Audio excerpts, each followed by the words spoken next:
The U.S. Air Force in April this year organized a hackathon to test the vulnerabilities of its military satellites in orbit. The competitors were asked to hack into an actual U.S. satellite orbiting the Earth during DEF CON, one of the world's largest hacker conferences. The finale for the Satellite Hacking Challenge, which offered hefty cash prizes, was held virtually to expose cybersecurity issues and vulnerabilities in space assets and ground control systems. We need to embrace this external community to help us understand how to use bug bounties and hacking events to deal with security issues before we take systems onto the battlefield, Will Roper, the Air Force's Assistant Secretary for Acquisition, Technology and Logistics, told reporters in May. The pace at which the cybersecurity and electronic warfare capabilities of different nations and non-state actors are advancing poses a monumental challenge to owners of the space assets in orbit. Taking control of a satellite by rogue elements could have dire consequences. Interfering with control systems of a satellite could render it non-functional in orbit, or even deny access to its services. The possibilities involve jamming or spoofing the signals from satellites, destroying critical infrastructure such as electric grids, water networks and transportation systems. Some satellites make use of thrusters to maneuver in orbit and to change speed, which if tampered with can alter the course of the satellite and send it crashing down to Earth. These steerable satellites have most vulnerabilities, most disastrous of which could be using it as a weapon to destroy adversarial assets, such as another satellite, in space. The countries possessing assets in space, particularly the US, China and Russia, are increasingly worried about conflicts in space, where their vulnerabilities could be exploited. China and Russia are believed to be working on the development of directed energy weapons, signal jammers, anti-satellite missiles, satellites that can go close enough to other satellites in orbit and robotically mess with them, and, yes, cyber skills. Experts warn the threats of satellite hacking are growing with increasing cyber warfare capabilities and the global arms race. The Defense One portal, quoting Brian Whedon, Director of Program Planning for Secure World Foundation, said, "Satellites and their ground systems are increasingly just computers running some specialized software, but they often run common OSs like Unix or Linux. They are vulnerable to many of the same cyber attacks as every other computer system out there. You generally need access to a specialized ground antenna and wait for the satellite to pass overhead before sending it commands. But if you can hack into the computers controlling that antenna, then you could be in business," he added. The portal quotes Bill Malik, the Vice President of Infrastructure Systems at cybersecurity firm Trend Micro, saying, "So-called control hacking of a satellite isn't as easy as trying to steal someone's email, but it can be done.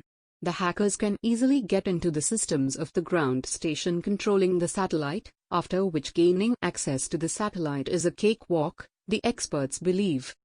The U.S. intelligence agencies estimate that there were 6 known examples of hackers successfully interfering with or even commanding unauthorized maneuvers of NASA satellites before 2011, many of which took place in 2007 and 2008. Recognizing these challenges, the White House last month issued directions to satellite makers and operators to harden their spacecraft against hackers and hijackers. The directive asks the makers to design their hardware and software so that operators can monitor and adapt to activities that could manipulate, deny, degrade, disrupt, destroy, surveil, or eavesdrop on space system operations. The directive urges the manufacturers to ensure they also have plans and tools in place to recapture control of satellites that get jammed, spoofed, hacked, or hijacked. It also asked satellite makers and operators to also better manage the security of ground stations and address supply chain risks that affect cybersecurity of space systems. A US-German Rosat X-ray satellite was rendered useless in 1998 when hackers took control of the craft, directing it to aim its solar panels directly at the sun. They managed to hack the satellite by getting into computers at the Goddard Space Flight Center in Maryland.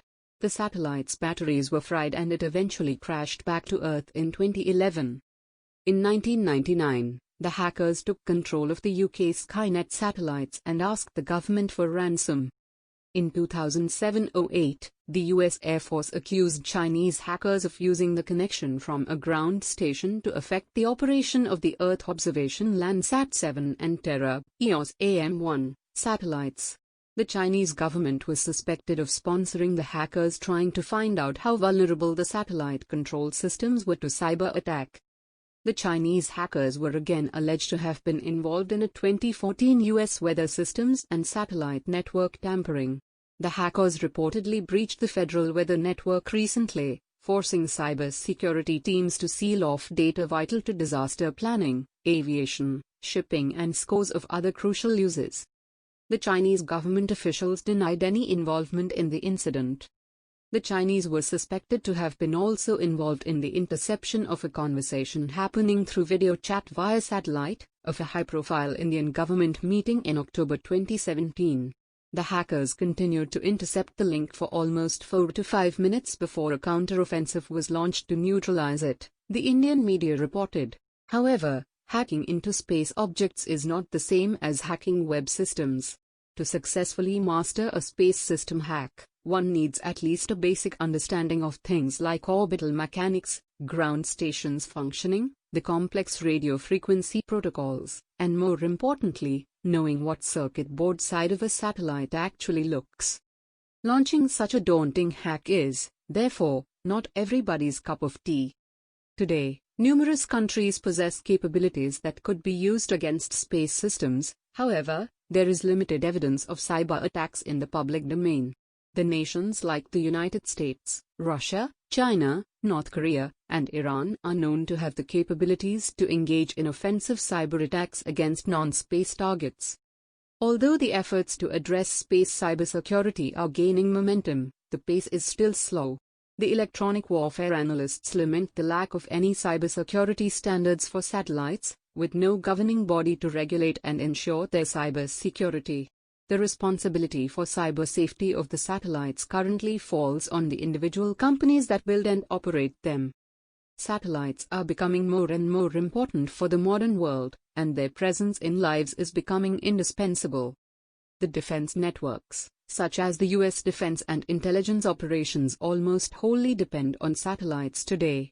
From imaging and surveying every part of the Earth, ensuring global communications, helping in transportation and tracking of ships and planes, gathering weather data, to providing location, timing, and navigation information, satellites are infiltrating every part of human functioning. It is safe to say the modern world can't function without the operation of satellites. And their number is increasing around the Earth every year, and so is their role in our lives.